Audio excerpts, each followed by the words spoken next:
Hello folks, this is Sula speaking. You're listening to another video for Teamfight Tactics. This footage is taken from a solo game. It's actually from a ranked game. This is one of the initial placement matches that I've done. I haven't had time to do a ton of ranked games. I think this is only the second one that I've done thus far. That's largely because when I do have time for games, I usually prefer to play the double up mode over the single player mode.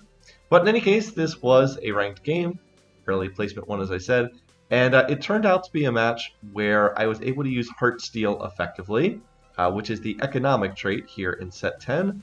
We're going to take a look at the Heartsteel trait and see an example of a game where it can really kind of accelerate the tempo of the lobby. By the way, we're going to get larger legends. There's only one person standing on that, but it is the one we ended up getting. That means everybody has 115 health instead of 100 health in this lobby. Actually see everybody's health goes up to 115 there. In any case, though, it is something that can potentially be used to accelerate, as I said, accelerate the tempo of your board and allow you to get up to fast level 9 sooner. That's not the most common way it's played, and in fact, in a more competitive lobby, you probably couldn't play it this way. But it is viable as a way to play the trait, and one thing that I like about the trait, and a sign that it's much better designed than the econ trait in set 9, which was Piltover, and I'll talk more about the contrast between them as I go along. All right, so note that I initially get a Heartsteel Cassante, and I was like, do I want to play this? Yes, no. I was really thinking about it. At first, I was like, this is a ranked game. Heartsteel statistically does not do particularly well in ranked games. I was like, I don't know if I want to play this or not, but I'm thinking. I actually kill all the minions. I'm thinking. And I was like, all right, you know what? Let's go ahead and grab this. Even if I don't stay with Heartsteel for very long, I do have an Aphelios opener. I have the Cassante. That's enough to get 3 Heartsteel in. This is good enough that I think that I have to grab this. I can always just play the Cassante for a little bit and then end up dropping him later if it's not working out well. But anytime you get a 2-star frontliner at the very beginning of the game, if you can pick up a headliner that is a 2-star frontliner, it's almost always the right decision to do that, just because you get so much power up front. I mean, it's not bad to have carries in the back line either, but I do think that the frontline the frontline tanky headliners are a little bit better. Okay, first augment, it is silver. Out of these different options, I'm looking around here, and I was like, I don't really like these other options. Let's just take young and wild and free. You can always move freely on the carousels, gain 2 gold. So I was like, oh, okay. Now, this is an interesting one. It doesn't sound that great. As I said, you can always move freely on the carousels. It means you always get first carousel priority. So that doesn't have much value if you think you're going to be loss streaking in a game. If you're going to be like first or second pick on the carousel, this doesn't really do much for you. Now that said, if you're going to be win streaking, if you think your board is strong and in a position to win streak, though, this can actually be a very, very good augment, because instead of being fourth pick on the carousel, you can actually have first pick on the carousel. That means if there's any spatulas there, you can potentially snap them up before anyone else. If there's like a 4 or 5 cost unit that the other people in the lobby might want to play, you can grab that before they are there. And I actually think that my board is in a position to win streak, which is not what Heartsteel necessarily does normally. But I have the 2-star Cassante as a headliner. I have randomed my way into a 2-star Aphelios on 2-1. Aphelios is actually a pretty bad unit in this set, but he is a 2-star 2-cost on stage 2-1. That's really good. And then I also have a 2-star Lilia as well, who's going to make Sentinel trait for the Cassante. He actually has a ton of resistances as a result of having the Gargoyle Stoneplate plus Sentinel trait. Now I need to get him some more health. And then I also found a Jinx on the bench as well. I actually would have leveled to 4, but I didn't have enough gold to do it there. So I'm going to be able to put in Jinx for Rapid Fire trait as well. And then look what I get in this store here. There's 2 more Jinxes in the store. I was like, oh my god. It's 2-2. I have 2-starred every single unit on my board. So yes, I am going to level there. 3 Heartsteel, 2 Rapid Fire, 2 Sentinel. Every single unit is 2-starred. I was like, oh my god. This is quite a high roll moment here for the beginning of the game. You obviously cannot count on this happening in most games, but the pieces were there in this one, and I was like, all right, if the game's just going to hand me everything, I'm not going to complain right here. I think that I can win streak on this board, and I'm going to have first carousel priority regardless, so I'll be able to get good items, and I'll be able to get key champions if I need them as well. Okay, so let's cover what the Heartsteel trait does, as my board is just slaughtering some poor person who has just has 3 1-star units on level 3. By the way, they took Spoils of War, and they are playing a very, very weak board. Spoils of War for their augment. Spoils of War is also an augment you only take if you think you're going to win streak. You do not take this if you think you're going to lost streak or if you have a weak board, because you have to kill units to get value from it. This is someone who is not pairing their augment to the strength of their board. Anyway, so Heartsteel trait. As I said, this is the economic trait here in set 10. It is a really well-designed trait overall. It is reminiscent of Underground in a lot of ways, but it's a very well-designed trait. So what happens? Basically, when you put this trait in play, you get access to hearts. It's a little counter on the side of the screen. It currently reads 7 out of 20 for me. I'm scouting other boards right now, so you can't see that. But it stacks up over time, and you get the hearts from 2 different things. One is losing rounds. So in that respect, it's like the traditional economic traits of the past. Is by losing rounds, you can get hearts. So you can see there's the 7 out of 20. The other way you get them is by killing units. So the way that you can get the most hearts, theoretically, is kill almost all of the units on the enemy team. So, in theory, it'll be like if you killed all but 1 unit on the enemy team, and then you lost the round. That's the way that you would get the most possible hearts for your setup. But, you don't have to lose rounds. Right now, I'm getting 1 heart for every unit I kill. So I killed, what was it? I killed 4 units that round. I got 4 hearts. Losing rounds does give more than killing units. So you do always get more from losing than from winning rounds. I believe the base value for losing a round is something like 10 hearts. By the way, again, I get to move first on the carousel. This is very nice. I'm looking at what I want here. I'm going to go ahead and take the Mordekaiser. Both because this gets me a usable tank item, and it also gets me a unit I can play. It gives me another Sentinel. So I was reasonably happy with that. There's no spatula here, and the items that would have gone on a Aphelios I was not amazed with. Anyway, though, so as I said, you do get more hearts from losing rounds than winning rounds. As I think the base round's around 10. Obviously, you're not going to kill 10 units in a round. Like, that's just not going to happen. You're not going to kill 10 units at the beginning of the game. And I believe it goes up from there. But there is still value in just winning rounds. And in fact, win streaking with Heartsteel is pretty valuable because you just get additional econ that allows you to keep accelerating the pace of the game. So right now, I'm at 11 out of 20 hearts. And you can see estimated value of reward is 4 gold at the moment. I will get a nice little mini cash out here. And that is the thing that makes Heartsteel kind of different from some of the past econ traits, is the fact that you get a cash out every 4 rounds. It is not a trait where you can just stack up infinite rewards over and over and over again. You do cash out after 4 rounds. And the rewards get much better as the game goes on.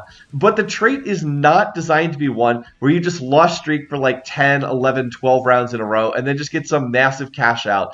And then you just win the game off that. That's how Piltover was played. It was a very poorly designed trait. The Piltover the Econ trait from set 9. Very, very poorly designed because you basically had to lost streak. This trait, you don't have to lost streak. And oh, by the way, look at this. I actually find an Ezreal at 2% odds. Again, a ridiculous high roll. This game, I'm high rolling out of my mind. I find the Ezreal, who's a Heartsteel, at 5% or 2% odds. And I also have a Yone that I found in the last round as well. So that gets me up to 5 Heartsteel incredibly fast in this lobby. So normally you would not be able to get 5 Heartsteel later. I have the Cassandra. So as far as the units in the trait, you have Cassandra, who's a 1 cost, Aphelios, who's a 2 cost, Set and Yone, who are 3 cost, Ezreal, who's a 4 cost, and then, Kayn, who's a 5 cost. So the pattern is 1, 2, 3, 3, 4, 5. So normally you can't get 5 Heartsteel in, even with a Heartsteel headliner like I have here. Normally you won't hit that until at least stage 3, maybe more likely stage 4. But that is not the case here. I get the early Heartsteel 5, and that's going to be just awesome for me because higher tiers of Heartsteel give you additional hearts. Heartsteel 3 really doesn't give you very many hearts. It's 1 heart per unit killed. The multiplier is 1x. Heartsteel 5 is a big, big increase, and that's because Heartsteel 5 goes to 2.5 to hearts. So, and it actually rounds up on kills. So, for the loss cash out, it's just 2.5 times hearts. So, like I said, I'd go from base value 10 hearts on a loss to base value 25 hearts on a loss, or something like that. I do believe that the amount you get for loss increases as the stage increases, but I could be wrong on that. However, for kills, I go from 1 heart per kill on 3 Heartsteel to 3 hearts per kill on Heartsteel 5. And that's a big increase. I mean, it's triple the hearts. So, like in the last round, I killed 5 units, and I got 15 hearts for that. Again, only works on PvP rounds, does not work on minion rounds. Sadly, killing the minions does not give you hearts. In any case, here I am going to get some useful items. I get a sword that can go on Ezreal. I'm going to get a vest that can be used for a Bramble vest. And then I also have a tier. There's a Sentinel Garen in the store, but no, I don't want that. I did think about potentially making a Spear of Shojin for Ezreal. By the way, I'm going to level here so I can put in another unit. I am going to try to continue this win streak. The goal is get max econ here, econ from being on a full win streak, and also econ from Heartsteel trait as well. Anyway, like I said, I did think about making Spear of Shojin on Ezreal, but it's actually not a great item on Ezreal. The reason for that being his mana cost is 40. Mana cost is 40. Now you get a base 10 mana per auto attack. So right now, with no Spear of Shojin, he casts on 4 autos. So he'll cast on 4 auto attacks. With a Spear of Shojin, he gets 15 mana per cast. So he goes to 3 auto attacks before casting. Now that's an increase, but it's not a huge increase. Because he goes from 10, 10, 10, 10, 40 mana cast, to 15, 15, 15, 45 mana, 5 of that gets wasted, cast on 3 autos. Again, it's better, but it's not a huge increase, so it's not an amazing item on him. He actually does better with blue buff, if you can believe that, because his mana cost drops down to 30. He still has 3 auto attacks, but he gets the other benefits from blue buff as well. Okay, so now it's my chance to pick another augment. I'm looking at the different options here. Rich Get Richer might be a little too greedy, so I'm going to reroll that. You Have My Sword is not bad. I'm doing mostly physical damage. Lucky Streak, I was like, do I want the Gambler's Blade? Maybe it would generate more econ, but then I see, oh, Crash Test Dummies. Okay, we'll just go ahead and take that. I was going to take the Gambler's Blade, but I decided to reroll the last augment, and Crash Test Dummies is just better. This is going to give me additional front line. Sentinel trait is actually going to benefit those Crash Test Dummies. Sentinel trait gives armor and magic resistance to the team. It is actually going to benefit them as well. And it's just a really, really strong augment. It's been a very good performer in the data. Gives you additional front line, and also gives that 2-second stun. So watch, they're going to jump, they're going to stun the whole front line. And it's like I said, I think the average of this is, I think it has an average placement of like 3.8 or something in the data, which is really good. Just a very strong augment and good general purpose all around augment. Anyway, so I'm going to continue fighting against this person here. I am continuing to win. K'Sante is just being an absolutely marvelous tank. And the fact that I have all these 2-star units is really helping as well. So once again, I kill all the units on the board. And I think I had 30 hearts going into that. So I killed 6 units. That's 18 hearts. Almost enough for a little mini cash out. Remember, it's like every 20 hearts you get a higher tier of cash out. As far as what I'm doing in the rest of my team, I had just been looking at different units to play. I am choosing to run Big Shot trait here because I think Ezreal is more important than the Philios right now. Ezreal is going to be getting my items. He is a 4-cost unit as opposed to a 2-cost unit. I'm aware he's only a 1-star unit, not a 2-star unit. But I'm planning to put Rapid Fire trait back in play again. I'm just holding this Senna. Yes, I did sell 2-star Jinx for 1-star Senna. I actually think that 1-star Senna is probably about as good as 1-star Jinx, or 2-star Jinx, especially a Jinx that has no punk trait in. She is really designed around having punk trait. When she doesn't have that in, she's quite weak. Of course, Senna does not have true damage trait in either, but I still think that the 1-star Senna is about equivalent to a 2-star Jinx because they're not especially balanced at the moment. Anyway, though, I'm still just kind of cruising here. I mean, look at this other person. They have 1, 2, 3, 4, 5 items on the bench unused. They're also still level 5, so I was like, all right, well, go ahead and get that. So we're going to get the cash out next round from Heartsteel. It says estimated value 11 gold. That's pretty good. 11 gold value? Like, that's a lot. Once again, remember, I'm first pick on the carousel, so I get to move before anyone else goes, thanks to Young and Wild and Free. So I take a second to look at the carousel. It does take a second to load in, which is kind of annoying. I see that there's a sword on a Twisted Fate. I was like, I'm going to go ahead and take this because it does 2 things. Number 1, it gives me a usable item. Ezreal wants items that build out of swords and bows, so it's going to give me the option to take another sword. That's going to be useful. And it also denies a Twisted Fate to the rest of the lobby. I am deliberately targeting units that are higher tier cost. Like that is a 4-cost unit. By the way, there's my cash out. I get the 12 gold worth of value, 3-cost champs, and then 2 gold on top of that. So this is going to make it very easy to level 7. I could make the Deathblade on Ezreal. That's actually not a bad item on him, but I decide I'll hold off and see if I can make 2 items that build out of swords instead. So we'll just continue to hold in there. And like I said, I'm just going to level to 7, and I'm going to put in the Senna. So now I've got Rapid Fire trait back in for Aphelios. And we're kind of playing the big shot plus rapid fire backline here. My hope is that I can just continue upgrading into better versions of these units. So like Aphelios, eventually I'll want to drop Heartsteel, and Aphelios can become, I don't know, Caitlyn or Lucian. And then like the Misfortune probably stays, but like Ezreal can become Jhin long term. That's the hope anyway.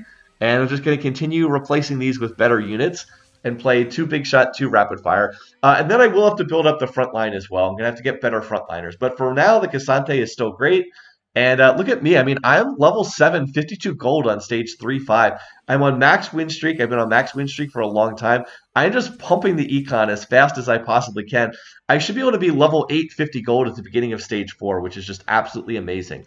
Now, caveat to that. This is a weak lobby. This is a ranked placement match. These boards I'm hitting are just not strong, period. You normally would not be able to win streak like this. You also normally would not have 5 Heartsteel in as quickly as I did. I had it in on, what, stage 2-6, I think I had it in. I got 1 initial cash out with Heartsteel 3, and then since then my cash outs have been all on Heartsteel 5. So, like I said, you would not normally be able to do this. But if I lose a round here, it's actually not that bad because I will get the additional hearts from Heartsteel. So it's kind of like a heads I win, tails you lose kind of situation here. Because if I keep win streaking, that's awesome. If I can remain on this max win streak, then I'm going to get tons of gold from that. But if I lose rounds, Heartsteel is going to give me more gold value from that too. And look at that, right back to 50 gold, 10 match winning streak. I've won every single round, and I'm just very smoothly accelerating through this game. I am outpacing the rest of the lobby to just a ridiculous degree. Most people are level 5 or level 6. I'm almost level 8 right now. So that is the goal. Just get to higher levels. This is clearly going to be a rush level 9 game. We're going to try to get to level 9 as fast as possible. And at level 9, we'll just try to play a whole bunch of legendary units. And, you know, if other people are still trying to, like, 2-star their 4 costs when I have, like, a whole bunch of 5 costs, there's not going to be much that they can do. As I said, I've just out-tempoed this lobby to a crazy extent. Anyway, I'm going to get some more items here, and these are good items for me again. I get another sword, which is great. I find a Sona. I was like, okay, let's play that. We'll put Sona on the board. Cool. Right now in this patch, Sona granting attack speed is really strong. We'll go ahead and make Infinity Edge. I'll go ahead and make a Shojin for Sona so that she casts faster. And then I've got a belt, which is really good. Because remember what I said, what does Cassante need? He's got a ton of armor and magic resistance right now. Because he's got Sentinel trait, he's got the Bramble Vest, he's got a lot of armor. He has Gargoyles, which is going to give him armor and magic resist. He just needs more health. So I would really like to get another belt and make Warmogs. And then he'll have really, really good items. But yeah, having Sona in there is just going to be awesome. I'm going to make the Spear of Shojin. Now I'd love to get her a Rage Blade or something like that. But the Spear of Shojin is going to cause her to cast so much faster. Sona has ridiculously high mana costs in this game. And Spear of Shojin really, really, really helps her cast. In this current patch, what is her mana cost right now? I'm just going to see if I can find her. I have the cheat sheet here. She's a Spell Weaver on the cheat sheet. Here we go. 170 mana. So that's 17 auto attacks at the default 10 mana per auto attack. But when she goes up to 15 with Spear of Shojin, that goes to 12. So yeah, from 17 to 12, that's a pretty big difference. All right, now it's time for the last augment. I'm looking here and I was like, oh, I was seriously thinking about that return on investment. Return on investment is after you reroll 18 times, you get a Tactician's Crown. I was like, you know, I'm going to go to level 9. I'm going to be rerolling an awful lot at level 9. Maybe that's just the best option. In retrospect, that definitely would have been the best option, but I basically chickened out. I was thinking, you know, I already have an econ augment in Young and Wild and Free. Do I really want to take another econ augment? Is that being too greedy here? But in the end, it probably would have been better long term. Instead, I just take tons of stats, which is never a bad option. You just give lots of stats to everybody on the team, and like that is genuinely a good option. But it turns out that the other one would have been better because I did end up rolling a ton on level 9 in this game, and I am continuing to rush level 9. As far as the rest of the lobby, I have been watching the rest of the lobby. None of the other boards have really struck me as being especially strong. There is one person who's win streaking, VJ Not the Chef. They've been win streaking for a long time off of this Annie headliner. And they have been sitting on 8 Annies for ages and ages and ages. I was actually hoping that I would hit them because I was hoping I could interrupt their win streak. But yeah, for some reason they're on 8 Annies and they have not been able to hit the last one. They rolled all the way down to 0 gold on level 6. They didn't hit the Annie, and now they've been slowly rebuilding their economy since that point in time. You can see I get another cash out, and then I get a belt. This is perfect. I get a Warmogs. I think I got about 10 gold plus a belt for Warmogs. I really could not have asked for too much more there. So again, I'm continuing to econ here. And yeah, we're just going to rush Fast 9 here. Very, very content with rushing Fast 9. And everybody else is so far behind me in this lobby. Everyone else is like just about to hit stage 8 and then roll down. But I'm already halfway to stage 9, or level 9, excuse me. And like I said, I think my front line is really good. I think my back line is good. But now that I've got Sona printing attack speed on a board that really benefits from attack speed. Remember, I have no bows thus far. That's one item I have not taken off the carousels. I have no bows. I have a whole bunch of swords. I have, 3 items that build out of swords. I'm running Big Shot and Rapid Fire, both traits that heavily benefit from attack speed. So Sona is just a perfect fit. And by the way, that time I finally hit the Annie player, VJ Not the Chef.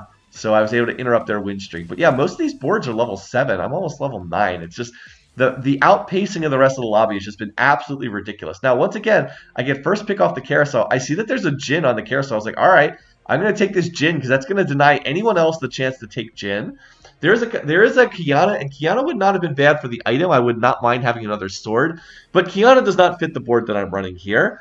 Now, I suppose I could say, hey, you are running true damage with the... You are running true damage with the Aphelios. You could just take the Kiana and then play her as well.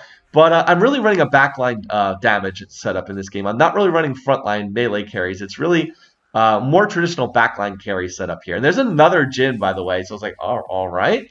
That's 2 out of 3 Jins. I am very content to do that. We will take MF off the board now. But I'm going to hold on to MF because I want to put her back in for Jazz trait later on. I would actually prefer to play her over Ezreal because she will give me Jazz trait. But yeah, we're just going to continue to hold here. I think I'm going to go level 9 after the minion round. And we'll just look to go from there.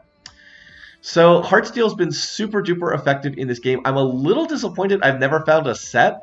I really would have liked to have played set on this board because that would make my transition into an endgame frontline a little bit easier. You don't really want to run Sentinel frontline in the late game if you can avoid it. It's certainly not bad, but there's no 5-cost Sentinel unit. There are 5-cost Guardians and there are 5-cost Bruisers. You have 5-cost Guardian is Yorick, and the 5-cost Bruiser is Alawi. Alawi's a little overtuned in this patch. So ideally, you'd like to move into Yorick plus Alawi, and then match them together with Set, and then what's the other unit you play? You need Guardian, and then Thresh is kind of the most perfect frontline for the end game. So my transition into the late game frontline, which I'm going to have to do here, by the way, I'm going to have to transition out of this Cassante soon. It'll just be a little bit smoother if I can find a Set. But I just have not seen Set this game. By the way, I've only seen one Yone the entire game as well. So I'm really glad I found that Yone. It was like on stage 2-5 I found a Yone. Never found another one the entire game. Because a couple other people are playing Yone. He's been pretty heavily contested in this lobby. So the good luck to find the early Yone and then never find another one the rest of the game. Without Set and without Yone, I would not be able to play the 5 Heartsteel, which has just been delivering crazy amounts of econ for me throughout the course of the game. I think I've gotten either 2 or 3 I think I've gotten 3 cash outs with the 5 Heartsteel, and I'm 1 away from another cash out as well. So I'm going to have to keep Heartsteel in for 1 more round. Because I think I'm 1 round away from my next cash out. But I can drop down to Heartsteel 4 if I want to. And there we go. Now I'm level 9. I actually should sell the Cassante right here. I think I wait 1 additional round. And we're going to look for a 5-cost headliner because you have 10% odds to find the 5-cost headliners on level 9. I actually think that's a mistake. I think you shouldn't be able to get them until level 10, but that's the way the game is. So we're going to look for our 5-cost headliner. And we're just going to play around what we get. I'm actually hoping for a frontliner. I think my front line is a little bit weaker than my back line. And the ability to put these awesome tank items on a 2-star 5-cost frontliner would just be amazing. But yeah. So anyway, we're going to start rolling here. There we go. Just going to roll. There's an Alawi. So I hit the Alawi initially, and I was like, okay, well, maybe we can just put these tank items on Alawi. Let's see. Still looking. I find Kate. That's going to be better than the Senna, so we'll just make that replacement. There's the Sona, but that's a Sona headliner. I already have 2 out of 3 Sonas. I don't think I need that. There's a Thresh. There's a Rapid Fire Kate. That's actually not terrible, but I would like a 5-cost headliner. And then there's a True Damage Kiana. I, again, seriously thought about this, but I was like, all right, I guess I'll pass on that. I'm being a little bit picky here, but I am on 115 health, so I think I can afford to be a little bit picky. I also went by a Zac, which I think is a mistake. I should have picked that up. That way I could have Bruiser trait in for the Alawi up there. So Alawi is a very good unit to hold these items. As I said, she's seen as being the strongest frontliner. Now I just need to try to 2-star her. I also need to clear out more bench space for Jin. So yeah, I have been a little bit picky here, but I haven't quite found what I wanted yet. As I said, with 2 out of 3 Sonas, I don't think that I need the Sona headliner, although I could. And there we go. There's a Ziggs headliner. I will take that. I will play the Ziggs. It's a little bit unfortunate he doesn't have Dazzler. Dazzler trait would be better. There's my last cash out for, what do you call it, for Heartsteel trait. So we're going to get the Lucian in. We also need to get the, what do you call it, the Yone out of the board. I think I spot that in a second here. So Ziggs will go in. I definitely need to get items for Ziggs. I also need to try to put some things there. Oh, by the way, I do have the 2-star Sona. So we're going to itemize the, what do you call it, the Jin, and then I want to make sure I have a Shojin on Ziggs as well. It's going to speed up his casting dramatically. So we're still trying to get there. Board is still not there. My bench space is actually a little bit thinned out here because I actually got 3 champions from the Heartsteel cash out. But I'm really like not even paying attention to the other teams right now. I'm really just trying to make my board. That round was actually pretty close there. I think it's because I wasn't quite able to get enough Jin turrets down. And I still have a component anvil to pull as well here. So we're getting there. Hyper Pop Ziggs is not quite what I want. As I said, Dazzler would be better, but I don't want to complain too much. All right, and there's another Kate. There's another Thresh. I already have 2-star Thresh in, though. So I'm still trying to figure out what I'm going to do here. I was like, do I keep the Mordekaiser? There's 2-star Kate. There's a Blitz. So I could look to replace one of these units. All right, there we're going to go. I'm going to move out of the Thresh. And by the way, I think that that's a mistake. I think I should have kept the Thresh, but I haven't been seeing Yorick so far. And I did want a little more gold to roll with. All right, there's a Lucian. We're starting to hit some of these pairs. We have the Kate 2-star, although Kate does not have any items. We have 2 out of 3 Lucians right now. I have a leftover belt, so I was trying to think of what I could do with this. I was like, could be Evan Shroud. I don't have any, it might have been Evan Shroud here because I don't actually have any armor shred. I guess I have Lucian on the board. He armor shreds innately. But that could have been something. Again, you can see I am juggling a whole bunch of different things right now. But I'm just trying to hit my 2-star 5 costs and reconfigure this front line. As I said, I think it was a mistake to sell the Thresh. But I really have not been seeing Yorick, is the unit I would like to play with Thresh. So ended up making that replacement here. Once again, I'm first pick on the carousel. So could have taken a frontline item here. Could have taken an item that would be more useful. I ended up taking the Jin just because I want Jin 2-star. It is an item that's basically useless. It is a Heartsteel emblem. So as I said, not terribly helpful right here. But it gets me 2-star Jin, and that's pretty valuable. So was that the best choice? I don't know. It was mostly tank items there, and I actually did not want tank items. Could have taken the Morellos for Ziggs, though. That would have been pretty good. Anyway, now, because I don't actually have any heal cuts in my board right now, so maybe that would have been better as well. Anyway, Yorick is finally going to show up, so I'll start picking that up. Going to keep rolling here. There's 2-star Lucian. Probably should try to get him some items as well. And I'm going to sell the Kiana. As I said, Kiana just not the unit I'm looking to play. Look at that front line. The Alawi Tentacles.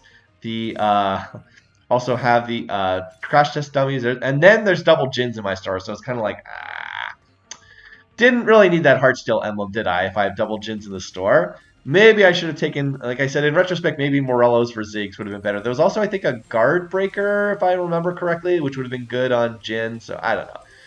Maybe that's me being a little too conservative here. Since I was level 9 and other people are kind of not level 9, maybe I should have gone for the item instead of the champion, but oh well.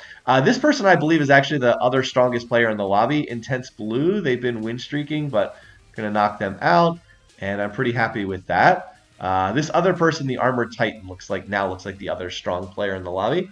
But I'm able to find another Alawi. Again, we're just rolling here, trying to hit our 2 stars. Now that I found the Yorick, I probably should be picking up Thrushes. There's also a Twisted Fate. By the way, I should probably be playing TF on this board over maybe the Caitlyn, because it would be really good to have Dazzler trait in play. That's a great trait for the late game. It would debuff the enemy team.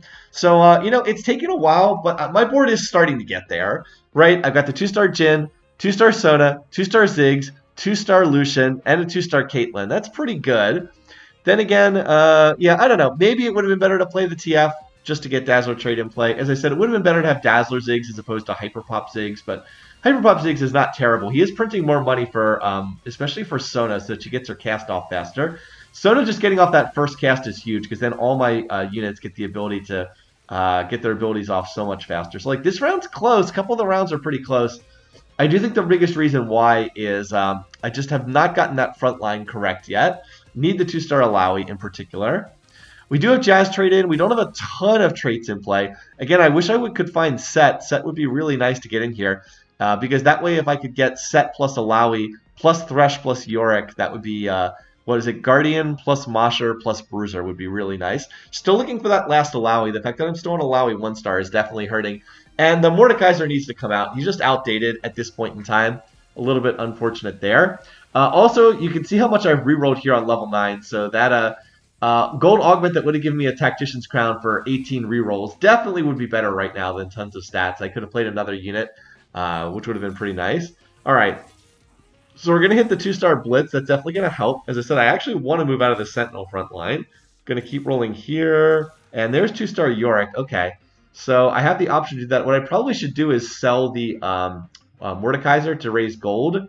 Instead, I end up selling the Thresh, I believe, but that's still not enough gold. I was like, whoops.